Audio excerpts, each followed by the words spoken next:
sa Oktubre ay pwede nang kasuhan ng mga naninira gamit ang Facebook at Twitter dahil sa bagong batas na Cybercrime Prevention Act of 2012.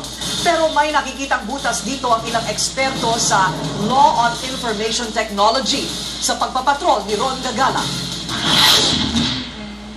Isang taon nang hinaharas sa social media si Marian na nababasa ng kanyang mga kapamilya at kaibigan sa Facebook at Twitter. Mostly mga kabastusan talaga, very foul language. Tapos parang tinithreaten niya na alam niya kung saan ako nakatira. Pero sa ilalim ng bagong Cybercrime Prevention Act of 2012, kapag natukoy ni Marian ang gumagawa nito sa kanya, pwede na itong kasuhan at makulong ng 6 hanggang 12 taon.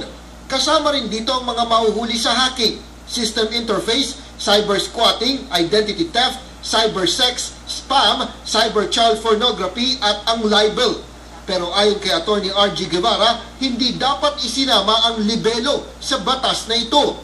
Mamaya-maya ang isang taong balat sibuyas, may masabi lamang na para sa kanya ay nakasakit ng damdamin. Ang ibig sabihin nito, mga angulugan ba nito ay magdidemanda na siya. Ayon naman sa IT expert ng UP College of Law, labag naman sa right to privacy ang probisyon sa Section 12 kaugnay sa pagkuha ng impormasyon ng mga otoridad kung sino ang tinatawagan, oras ng tawag at mga website na pinupuntahan ng minamanmanan.